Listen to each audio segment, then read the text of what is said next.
ஆதிக்கலை இசை என்ற தலைப்பில் 17/3/2025 அன்று பன்னிசை வகுப்பில் ஆசான் மா. செந்தமிழன் அவர்களின் உரை. அனைவருக்கும் வணக்கம்.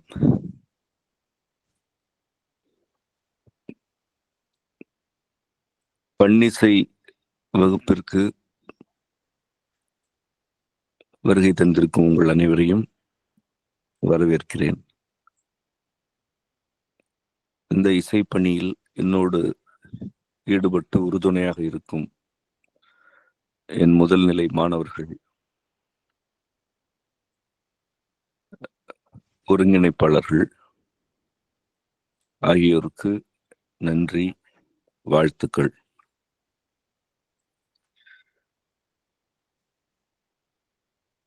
இசை என்ற கருத்தின், கலை வடிவத்தின் இன்றியமையாமை குறித்து இந்த பாடத்தில் விளக்குகிறேன். இசை நூல் இலக்கண பாடங்கள் அடுத்த வகுப்பில் இருந்து உங்களுக்கு வரிசைப்படி கற்பிக்கப்படும்.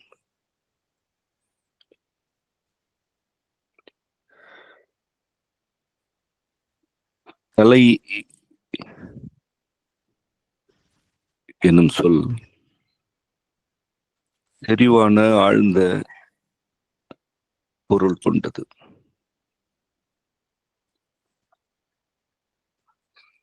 கல் என்ற ஈரெழுத்தொரு மொழிதான் கல்வி, கற்பு என்று வளர்ச்சி அடைகிறது. அது உறுதியான, இறுக்கமான, எளிதில் மாற்றப்படாத என்றெல்லாம் பொருள் தருவது. கல் என்றால் உறுதியானது.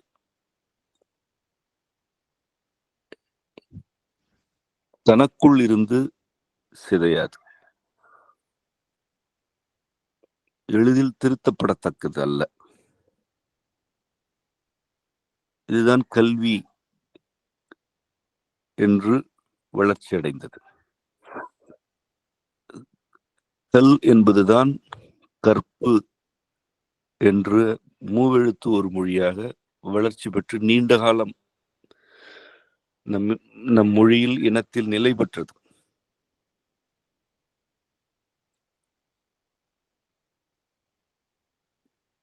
தமிழ்நூல் கொள்கைப்படி ஒரு சொல் உருவாக்கம் அல்லது சொல் வளர்ச்சி என்பது உ, இ, அ என்று உள்ளது.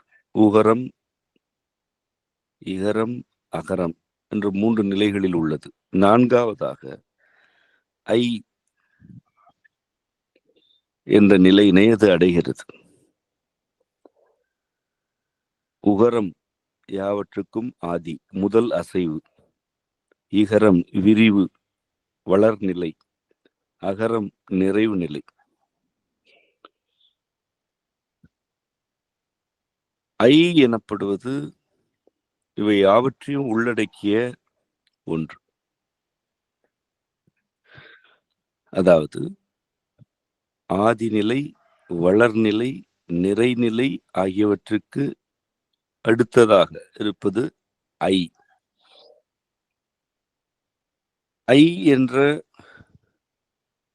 ஒரு உயிரெழுத்து அ, இ ஆகியவற்றின் சேர்க்கை. அகரம் நிறைவு நிலையை குறிப்பது, இகரம் வளர்நிலையை குறிப்பது என்று கூறினேன். ஐ எனும் ஓரெழுத்து ஒரு மொழி நிறைவடைந்த ஒன்று அந்நிறைவுக்கு உள்ளேயே மேலும் மேலும் வளர்ச்சி அடைந்து கொண்டே இருப்பது என்று பொருளாகும். இதுதான் இன்றைய வகுப்பில் உங்களுக்கு ஊட்டப்படும் அடிப்படையான கல்வி. நிறைந்த ஒன்று முடிந்து போவதில்லை. நிறைந்தது தன்னுடைய பல்வேறு கூறுகளை, தன்னுடைய முந்தைய கூறுகள் யாவற்றையும் சுழலச் செய்யும். ஒரு சுழலை அது அமைக்கும். நிறைவடைந்தது முடிந்து போகாது. அதற்காகவா நிறைவு என்ற நிலையை இறைவன் வழங்குகிறான். ஒன்று நிறைவாக இருக்கிறது என்றால் அது தன்னுடைய முந்தைய நிலைகள் யாவற்றையும் ஒரு சுழற்சிக்குட்படுத்தும். வெவ்வேறு தன்மைகளை வெளிப்படுத்தி கொண்டே இருக்கும். நிறைத்து விடுவதே பன்மய பெருக்கத்திற்காகத்தான். நிறையாத ஒன்று பன்மயமாக இருக்காது. அது ஒரு குறிப்பிட்ட நோக்கத்தை நோக்கி ஓடிக்கொண்டிருக்கும், பாய்ந்து கொண்டிருக்கும். ஆனால் நிறைந்த ஒன்று எதனை நோக்கியும் ஓடாது, எதனை நோக்கியும் பாயாது. மாறாக தனக்குள் இருப்பவை யாவையோ அவை யாவற்றையுமே சுழலச் செய்வது, சுழற்சிக்குட்படுத்தி ஒவ்வொன்றின் தனித்தன்மையும் வெளிப்படுமாறு வழியமைக்கும். அகரம் நிறைவுற்றது. அது ஐ என்ற நிலைக்கு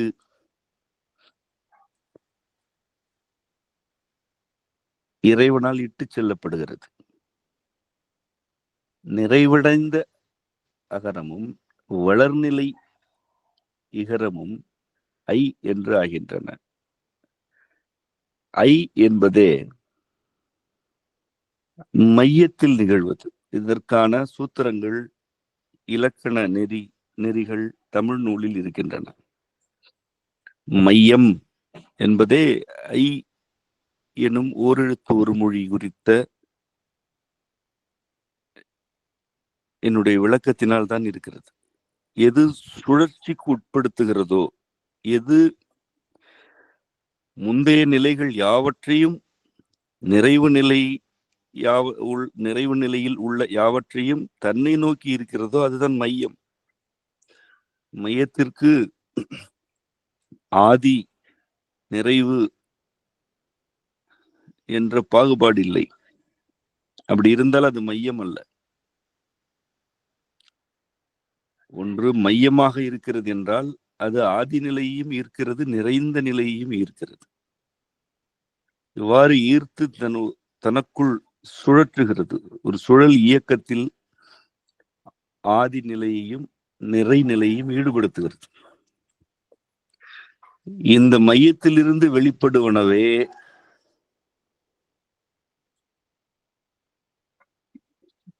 பருப்பொருட்கள், அணு முதலான பொருட்கள்.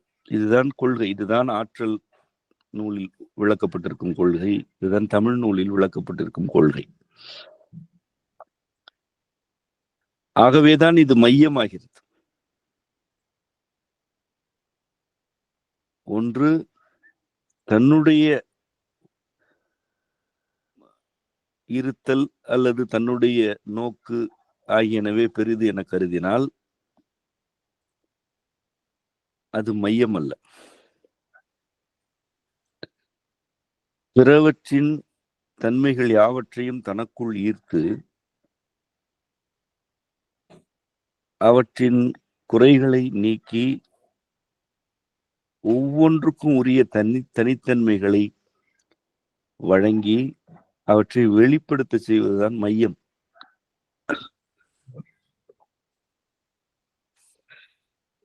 இந்த மையத்திற்கு அடிப்படையே ஐதான். மைய சுழல் இயக்கத்திற்கு அடிப்படையே ஐதான். ஏனெனில் நிறைவடைந்த அகரம் வளர்நிலை இகரம் ஆகியன தம்முள் சேர்க்கை கொள்கின்றன. இது உயிர் அ இ ஆகியன உயிரெழுத்துக்கள். அதுவே அசைவுக்குரியது. உயிரே அசைவுக்குரியது. மையம் என்பது வழக்கு சொல்.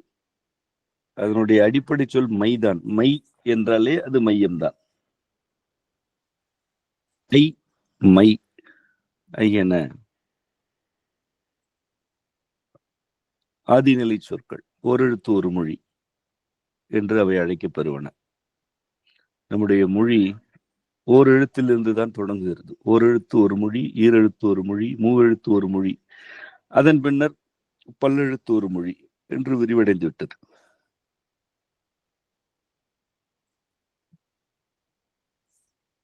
மகர மெய்யாகிய ஐயுடன் புணர்ந்து மை என்றாகிறது. என்ற மெய்யெழுத்தினை ஐ அசைக்கிறது. அந்த அசைவு சுழல் இயக்கம். அந்த சுழல் இயக்கம் என்ற கருத்தினை புரிந்து கொண்டால்தான் பிற உயிரெழுத்துக்களுக்கும் ஐ என்ற ஓரெழுத்து ஒரு மொழியினை கொண்டிருக்கும் உயிர்மை எழுத்துக்களுக்குமான அடிப்படையான வேறுபாடு உங்களுக்கு விளங்கும். இந்த சுழல் இயக்கம் ஏற்கனவே இருப்பவற்றை அப்படியே வெளிப்படுத்தாது. பல்வேறு கூறுகளின் தனித்தன்மைகளை எல்லாம் ஒன்றுடன் ஒன்று சேர்க்கை கொள்ள செய்யும். நீக்க வேண்டியவற்றை நீக்கும், கழிக்க வேண்டியவற்றை கழிக்கும். பின்னர் ஒரு வடிவமாக அத்தனித்தன்மைகளை வெளிப்படுத்தும். அது மையத்தினால் மட்டுமே நிகழ்வது. இந்த அடிப்படையிலிருந்து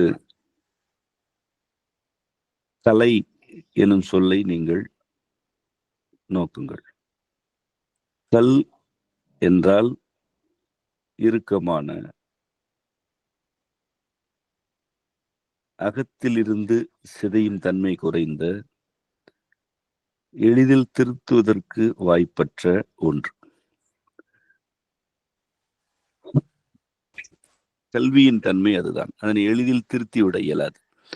எளிதில் திருத்தி விடலாம், மாற்றி அமைக்கலாம் என்றால் அது கல்வியாக இருக்காது. திருத்தப்படக்கூடாது என்று அல்ல, மிக எளிதாக அதனை திருத்தி விட இயலாது. கல் என்று நாம் எதனை அழைக்கிறோமோ அதுவே அவ்வாறானதுதான். கல்லை சிற்பமாக்கலாம், வேறு சில வடிவங்களாக்கலாம். ஆனால் அது எளிதில் நிகழ்வதன்று. அவ்வாறு அது நிகழ்த்தப்பட்டாலும் கல் கல்லாகவே இருக்க வேண்டும். அதன் தன்மை சிதையக்கூடாது. அது நொறுக்கப்படுகிறது என்றால் அது கல்லல்ல.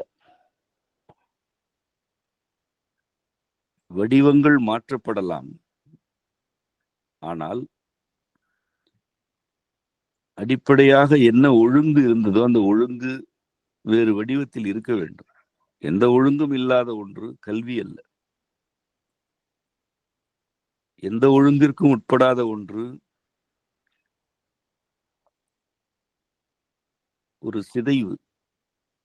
அச்சிதைவு அதனை பின்பற்றுவோரை சிதைக்கத்தான் செய்யும். ஆகவேதான் கல் என்ற சொல் என்ன பொருளை கொண்டிருக்கிறதோ அதனை அப்படியே கல்வி, கற்பு என்று முன்னோர் வகுத்தனர். இந்த கல்வி என்ற சொல்லும் கற்பு என்ற சொல்லுமே ஒழுங்கு நிலைநாட்டுவதற்கு இன்றியமையாதவை. இன்னும் சொல்ல போனால் கல் என்ற சொல் மிக மிக ஆழமான தொன்மை கொண்டது. அது சூழலுக்கு ஏற்ப மாற்றங்கள் செய்யப்பட வேண்டியது, திருத்தங்கள் செய்யப்பட வேண்டியது. ஆனால் அம்மாற்றங்களும் திருத்தங்களும் ஒழுங்கிற்கு உட்பட்டனவாக இருக்க வேண்டும். இதுதான் கல்வி என்ற சொல்லுக்கும் இதுவரை கூறிய விளக்கங்களுக்குமான உறவு. இந்த கல் என்ற ஈரெழுத்து ஒரு மொழி கலை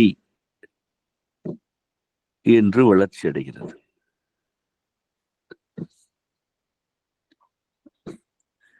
உ, இ, அ ஆகியவற்றையெல்லாம் உள்வாங்கி வளர்ந்த பின்னர் கல், ஐ ஆகியன சேர்க்கை கொண்டு கலை என்று ஆகின்றது.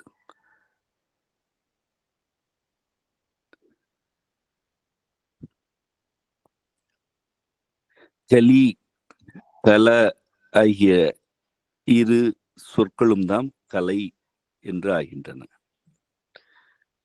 கலை என்று இருக்கும் இச்சொல் கல்வியில் நிறைவுற்றது என்ற பொருளை ஏந்திக் கொண்டிருக்கிறது. அது மட்டுமல்ல, கல்வியில்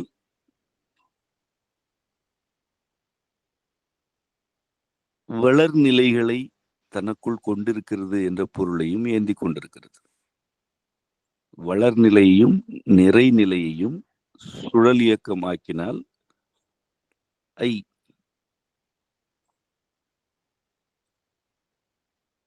கலை என்றால் கல்வியில் வளர்நிலையையும் கல்வியின் நிறைவு நிலையையும் ஒருங்கே கொண்டு அவற்றை சுழல் இயக்கத்திற்கு உட்படுத்தும் கருத்து என்று பொருள்.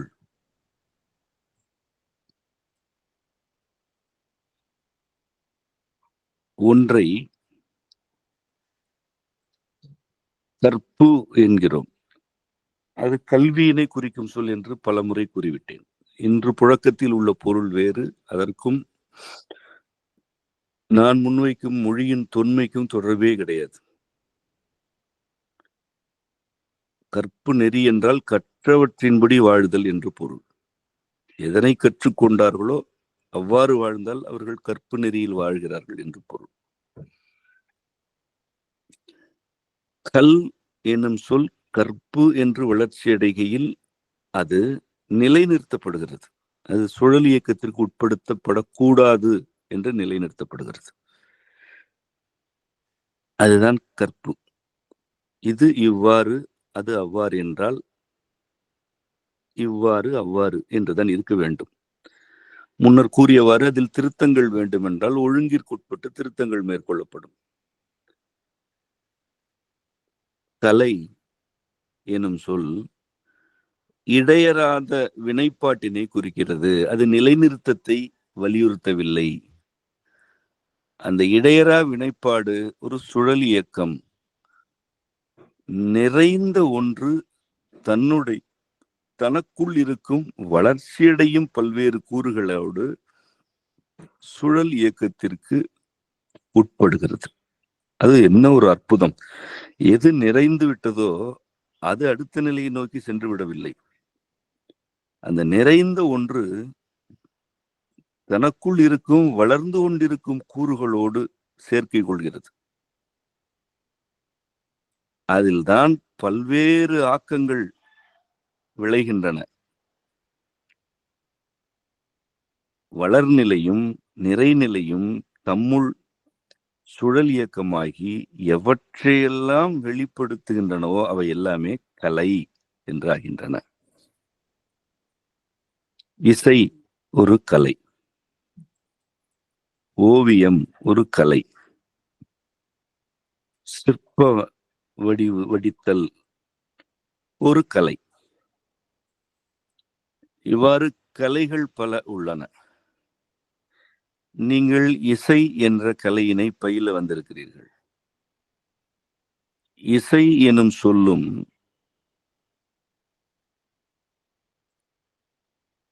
ஐ என்ற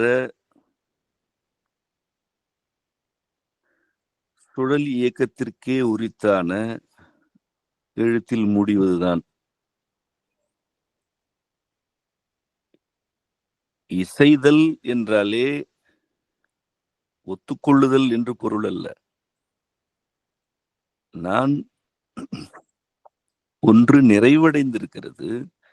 நிறைவடைந்த ஒன்று தனக்கு முந்தைய தனது அல்லது தனக்கு முந்தைய நிலைகளில் இருப்பவற்றோடு உடன்படுகிறது என்றால் அதுதான் இசைதல். இசையுடன் இருத்தல் என்றால் நான் பலவற்றை அறிந்து கொண்டேன், அறியாதவர்களோடு எனக்கு என்ன உரையாடல் என்று இருப்பதல்ல. அறிந்தவர்கள் அறிந்தவர்களோடு இணங்கி இருப்பது இசைவல்ல.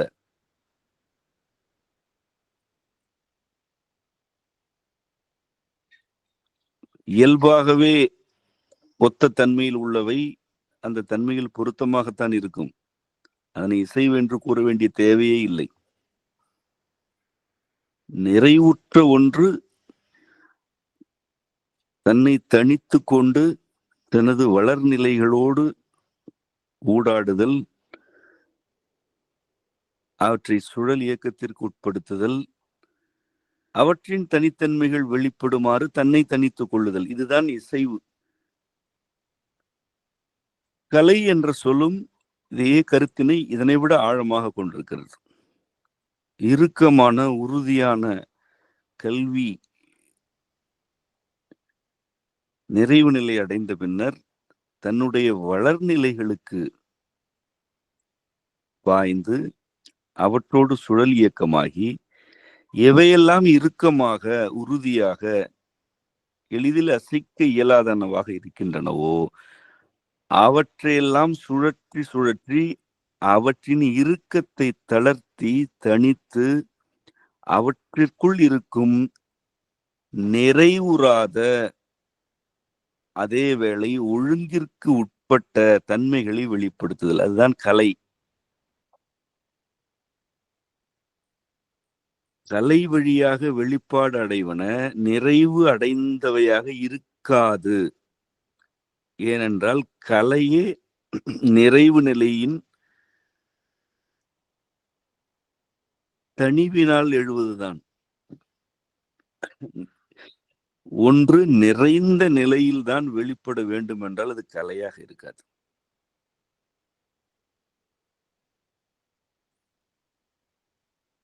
அப்படி ஒரு கலை வடிவமே இல்லை, அதனை கற்பனையும் செய்ய இயலாது.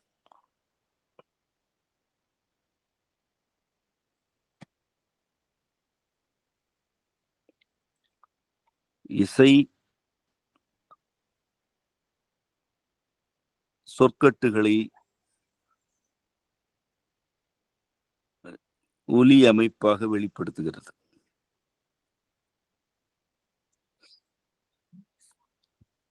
ஒரு கருத்தை வெளிப்படுத்துவதுதான் நோக்கம் அல்லது கற்பித்தல் தான் நோக்கம் என்றால் அக்கருத்து விளங்குவதற்குரிய சொல் அமைப்புகளை மட்டுமே எழுதி நிறைவாக்கி விடலாம்.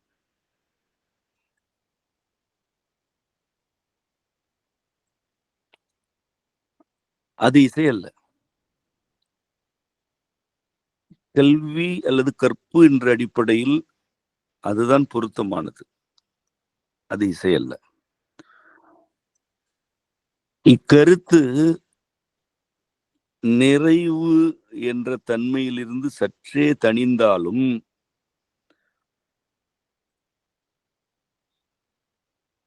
இக்கருத்தினை விளங்கிக் கொள்வதற்கு வாய்ப்பு குறைவான நிலையில் இருக்கும் அல்லது வளர் நிலையில் இருக்கும் பிறருக்கும் போய் சேர வேண்டும் என்பதற்காக அக்கருத்து தன்னுடைய இறுக்கத்தினை தணித்து கொண்டு வளர்நிலையில் உள்ளவர்களுடைய மனதிலும் எழுச்சி அடைய செய்யுமாறு வடிவமைத்து கொண்டால் அது கலை, அதுதான் கலை.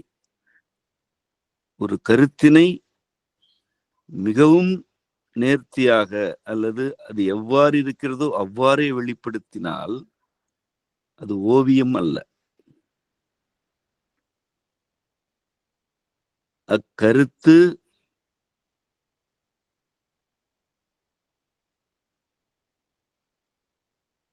நிறைவடையாத மனநிலையில் அல்லது உணர்ச்சி நிலையில் உள்ளவர்களுக்கும் சென்று சேர வேண்டும் என்ற நோக்கில் பல்வேறு தணிவுகளுடன் வண்ணங்களாக, கோடுகளாக, வளைவுகளாக வெளிப்படுத்தப்பட்டால் அதுதான் ஓவியம். இருப்பதனை போலவே வெளிப்படுத்தினால் அது கலை அல்ல.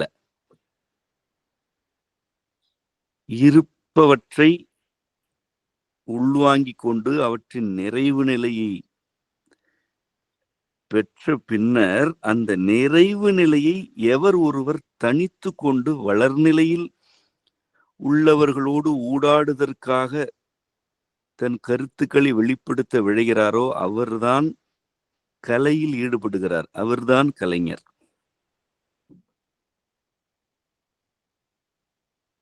ஒருவர் இசையை முறையாக பயின்று விட்டார், அதில் நிறைவு நிலையில் இருக்கிறார் அல்லது நிறைவு நிலை அடைந்து விட்டார் என்றாலும் அவர் அதே இசையில் நாட்டம் கொண்டு வளர்நிலையில் இருப்பவர்களோடு ஊடாடுதற்குரிய தன்மைகளை பெற்றிருக்கவில்லை என்றால் அவர் இசையில் கல்வி தேர்ச்சி அடைந்தவர், அவர் இசை கலைஞர் அல்ல. அவ்வாறே ஓவியத்திற்கும் ஓவிய கொள்கைகளில் தேர்ச்சி அடைந்தவர்கள் ஓவிய கலைஞர்கள் என்று ஆவதில்லை. அத்தேர்ச்சியினை தனித்து கொண்டு வளர்நிலையில் உள்ள பிற மாந்தர் இதனை பெற வேண்டும் என்ற விருப்பத்தில் எதையாவது வெளிப்படுத்தினால் அதுதான் ஓவியம். இவ்விலக்கணம் எல்லா கலைகளுக்கும் உரியது. கலை எனும் சொல்லே இவ்வாறுதான் எழுகிறது. கலைந்துதான் கலை ஆகிறது. ஆகவேதான் கலைதல் என்ற சொல் ஒரு இறுக்கமான கட்டமைவு தன்னுடைய பிடிப்புகளை தளர்த்துதலை சுழற்றப்படுவதை குறிக்கிறது. கலைகிறது என்றால் ஏற்கனவே இறுக்கமாக நேர்த்தியாக இருந்தது என்றுதான் பொருள். அந்த சொல் கலை என்ற ஈரெழுத்து ஒரு மொழியாக இசை, ஓவியம், நடனம் உள்ளவற்றுக்கு வழங்கப்பட்டிருக்கிறது என்பதிலிருந்தே இறைவன் நமக்கு என்ன கருத்தை உணர்த்த வருகிறான் என்று நீங்கள் விளங்கிக் கொள்ளலாம். நேர்த்தியான, இறுக்கமான, நிறைவானவற்றை நான் படைத்து விட்டேன், நீ அந்த நிறைவு நிலைகளை பெற்றுக்கொண்டு நிறையா நிலையில் உள்ளவற்றோடு சுழல் இயக்கமாகி அவற்றை கலைத்து போடு. அந்த கலைத்தலிலிருந்து பல்வேறு தன்மைகள் வெளிப்படும். அவையெல்லாம் கலை கலை என்று எழுச்சி அடையும், ஓங்கும் என்பதுதான் இறையனாருடைய அருந்தொழில். அவர் நமக்கு அருளியிருக்கும்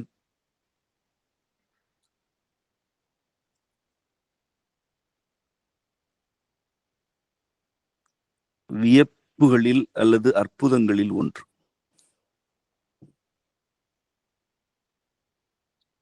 ஒரு மலர் அழகு என்ற உணர்ச்சியை வெளிப்படுத்துகிறது என்றால் அது நிறைவு நிலையை அடைந்து தனது முந்தைய வளர்நிலையை நோக்கி சுழன்று கொண்டிருக்கிறது என்று பொருள். ஒரு தாவரத்தில் அதனை உறுதியாக நிலைநாட்ட செய்யும் நரம்புகள் வளர்ச்சி அடைந்து நிறைவடைந்து விடுகின்றன. மென்மையான உறுப்பு தான் நரம்பு தண்டு என்று வளர்ச்சி அடைகிறது. அந்த தண்டிலிருந்து மீண்டும் மென்மையான மலர் தன் காம்பின் வழியாக வளர்ச்சி அடைகிறது.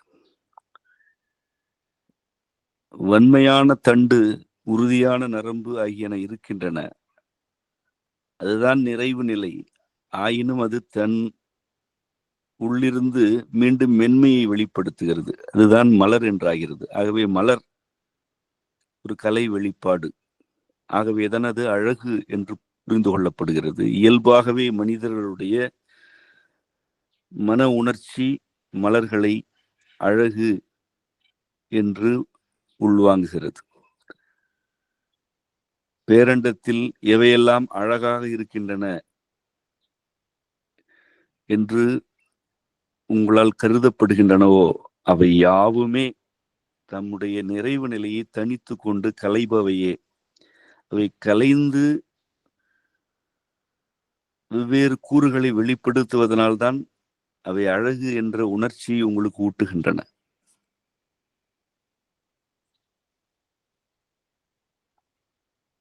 இசை என்ற கலை வடிவம் ஓசையிலிருந்து வெளிப்படுவது. ஓசைதான் வடிவங்களை ஆக்குகிறது.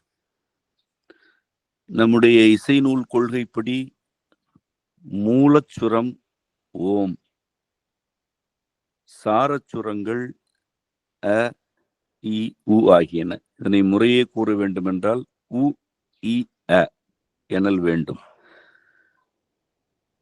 மூலச்சுரம் ஓம், சாரச்சுரங்கள் உ, இ, அ ஆகியன.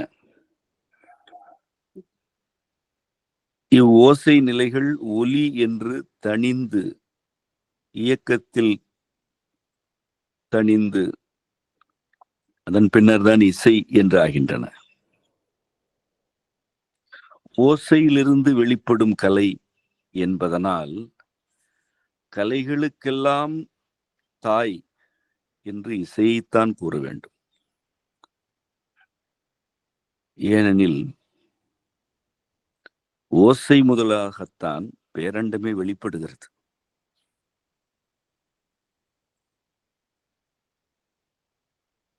காட்சி புலனுக்குரிய கலைகள் பல உள்ளன. கேட்பு புலனுக்கு உரிய கலைகள் எவ்வளவு இருந்தாலும் அவ்வளவும் இசை என்றாகிவிடும். இதுதான் பிற கலைகளுக்கு இசைக்குமான தனித்தன்மை. சிற்பம் காட்சி புலனுக்குரியது, ஓவியம் காட்சி புலனுக்குரியது. இவ்வாறு காட்சி புலத்துக்கு உரிய கலைகள் பல இருக்கின்றன. அவை வேறு வேறு கலைகள் என்றுதான் இருக்கின்றன. குழலிசை, முழவிசை, குரல் இசை, பறவைகளின் கீச்சொலி எழுப்பும் இசை, கடல் அலையின் இசை என்று எந்த ஒலிப்பாக இருந்தாலும் அவ்வொலிப்பு இசைவாக இருந்தால் அது இசை என்ற ஒரு தொகுப்பிற்குள் வந்துவிடும். காட்சி புலன் அவ்வாறானதல்ல. இலக்கண வேறுபாடு, முறைமை வேறுபாடு ஆகியவற்றினால் இது ஓவியம், அது சிற்பம் என்றாகிவிடும். சிற்பத்தில் பல்வேறு உட்பிரிவுகள் இருக்கின்றன. ஒரு எழிற் கட்டிடக்கலை என்பது காட்சி புலனுக்குரிய கலை. கோயில் கட்டுமான கலை என்பது காட்சி புலனுக்குரிய கலை. இவை எல்லாமே தனித்தனியாக இருக்கின்றன. ஆனால் எப்படி இருந்தாலும் ஒலி வடிவில் இசைவு நிகழ்ந்து விட்டால் அது இசை என்று மட்டும்தான் இருக்கும். ஆகவே இசை மிக எளிதாக, இயல்பாக மாற்றமடையத்தக்கது. புதிதாக எது வந்தாலும் அதனை உள்வாங்கத்தக்கது. இறுக்கமான தன்மை இசையில் மிக மிக குறைவு. ஆகவேதான் அதற்கு பெயரே இசை என்று வைக்கப்பட்டு விட்டது. செய்தல், அவ்வளவுதான்.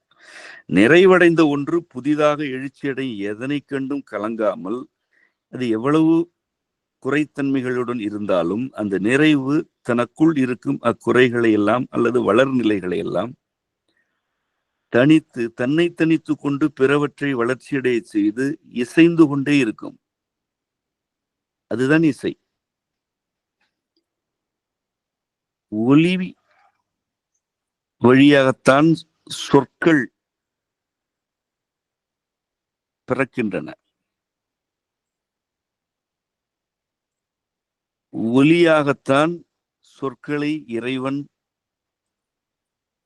மாந்தருக்கு வழங்கினான். இன்றும் இறைவன் அவ்வாறுதான் அச்சொற்களை பெறுவோருக்கு வழங்குகிறான் அல்லது உணர்த்துகிறான். இந்த ஒலி எனப்படுவது கேட்பதற்குரியது மட்டுமன்று, அதற்குரிய இலக்கணம் நூலில் இருக்கிறது. நூலை விளக்குகையில் இதனை விளக்குவேன். ஓசை ஒலி ஆகிறது. ஒலி சொல் எனும் வடிவந்தாங்கி உணர்த்தப்படுகிறது. ஆகவே சொற்களின் வழங்கலை இறைவன் ஓசை ஒலி என்ற படிநிலையில்தான் அமைத்திருக்கிறான். இவ்வகையிலும் இசை மிக மிக இன்றியமையாதது. மிக இன்றியமையாதது. ஒருவர் இசையின் இலக்கணத்தை கற்கிறாரா இல்லையா என்பது பொருட்டே அல்ல. அவர் தன் மனநிலையில் இசையுடன் இருக்கிறாரா இல்லையா என்பதுதான் பொருட்டு.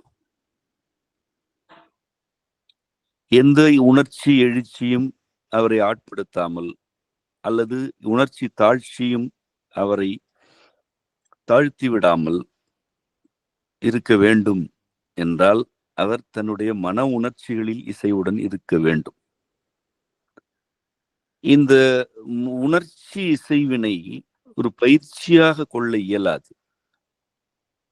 ஆனால் அதனை வாழ்வியலின் ஒரு அங்கமாக்கிக் கொள்ளலாம். அதற்காகத்தான் இசை எனும் கலை நமக்கு அம்மையப்பரால் அருளப்பட்டது. ஒன்றை நீங்கள்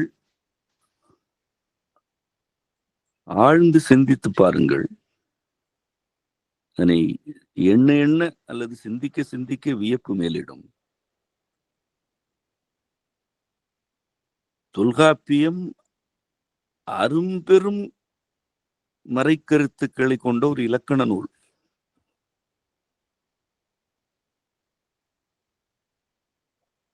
அத்தொல்காப்பியமே இசைப்பதற்குரிய வகையில்தான் இயற்றப்பட்டது.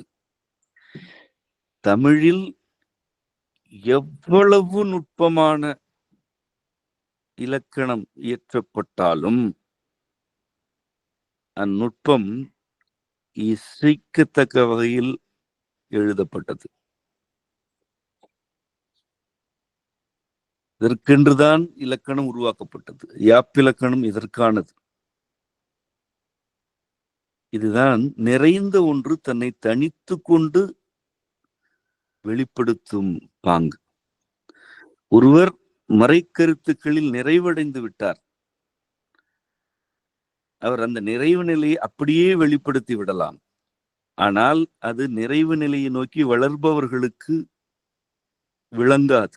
ஆகவே அவர்களும் அதனை விளங்கிக் கொள்ளுமாறு அக்கருத்துக்களை செய்யுள் கட்டமைவில் கட்டுதல், அக்கட்டமைவினை இசையாக்குதல் வேண்டும் என்பதற்காகவே யாப்பிலக்கணம் வகுக்கப்பட்டது. நிறைந்த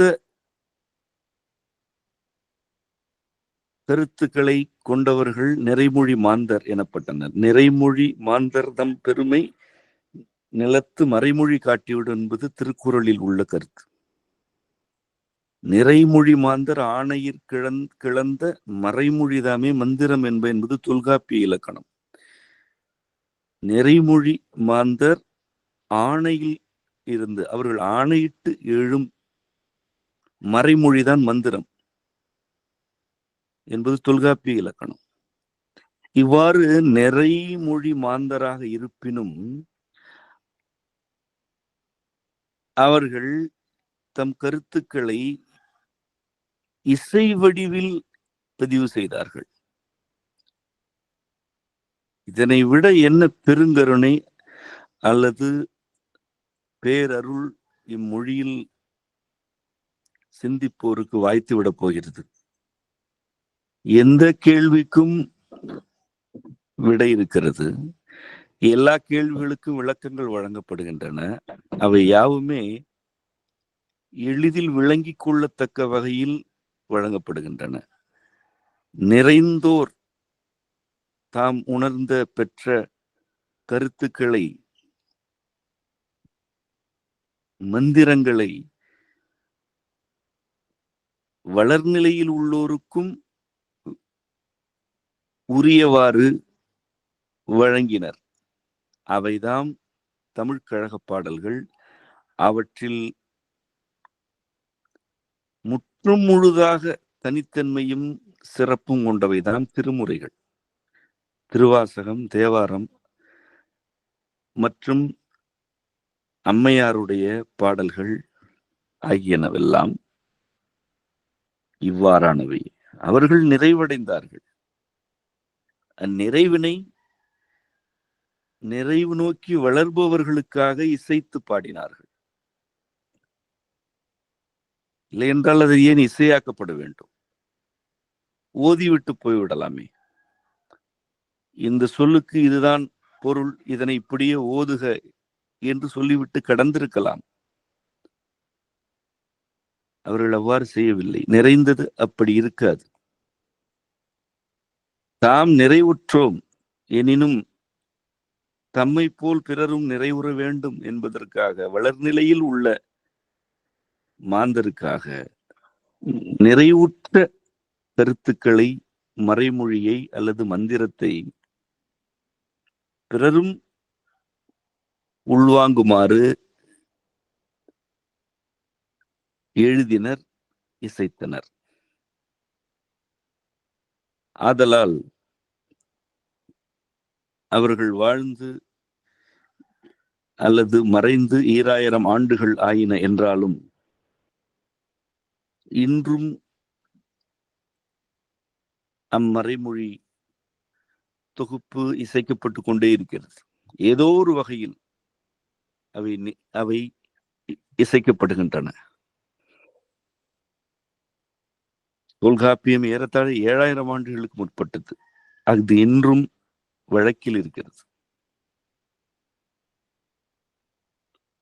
குறுந்தொகை, கலித்தொகை, புறநானூறு, அகநானூறு, ஆற்றுப்படை நூல்கள், பரிபாடல் உள்ளிட்ட சில 1000 பாக்களை கொண்ட தமிழ்க்கழக தொகுப்பு இன்றும் இருக்கிறது. அது என்றும் இருக்கும். ஏனெனில் அவற்றை இயற்றியோர் இசையுடன் இருந்தோர். கற்றோர் என்ற செருக்கு அவர்களிடம் இல்லை. நான் கற்றது எனக்குறித்து என்ற அகந்தை அவர்களிடம் இல்லை. எதனை நான் பெற்றேனோ அது எனது முந்தைய நிலைகளில் உள்ள மாந்தருக்கு உரிய கருத்து என்ற தணிவு இருந்தது. அவ்வாறு எது தணிகிறதோ அது இறைவனால் சுழல் இயக்கத்திற்கு ஆட்படுத்தப்படும்.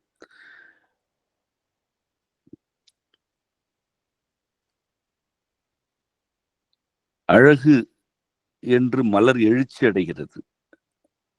ஆனாலும் அது காயாகி பழுத்து விதையாகி தன் முந்தைய நிலையை நோக்கி தணிந்து திரும்பி விடுகிறது. மலராக இருக்கும் பொழுது சூழலில் எவற்றையெல்லாம் உள்வாங்கியதோ அந்த எல்லா தன்மைகளையும் தன் விதைகளுக்குள் பொதித்து கொண்டு பொருத்தமான திருத்தங்களை செய்த பிறகு தன் விதையை முளைக்க செய்கிறது. இப்படித்தான் உயிரினம் இப்புவியில் பல்கி பெருகி வாழ்ந்து கொண்டிருக்கிறது. நிறைந்த ஒன்று தன்னளவில் இறுக்கமடைந்து விட்டால் நிறையாதன சிதைந்து போகும் அல்லது அழிந்து போகும். இது நிகழாமல் கலை என்னும் வடிவத்தினை அன்னையும் ஐயனும் அருளி செய்தார்களே என்று நாம் வியக்கலாம், அவர்களை தொழலாம், அல்லது ஆர்வமேலிட்டு அவர்கள் மடியில் அழுது புரளலாம். எவ்வுணர்ச்சி மேலிட்டாலும் அவர்கள் நம்மை சிந்தையிலிருந்து ஆற்றுப்படுத்தி கொண்டே இருக்கிறார்கள். ஐயனும் அன்னையுமே தம்மை தனித்து கொண்டு இசை என்ற வடிவமாக நம் உடலில் இருக்கிறார்கள். நம் உடலில் இருந்துதான் அவர்கள் இசையாக வெளிப்படுகிறார்கள். இசை இவ்வாறான தன்மைகள் கொண்டது. அது இறைத்தன்மையிலிருந்து வெளிப்படுவது. இக்கொள்கைகளை நன்கு உள்வாங்கிக் கொண்டு பன்னிசை இலக்கணம் பயில வருக என்று உங்களை வரவேற்று இந்த பாடத்தை நிறைவு செய்கிறேன். உங்கள் அனைவருக்கும் அம்மையப்பர் அருள் நிறைவதாக. நன்றி.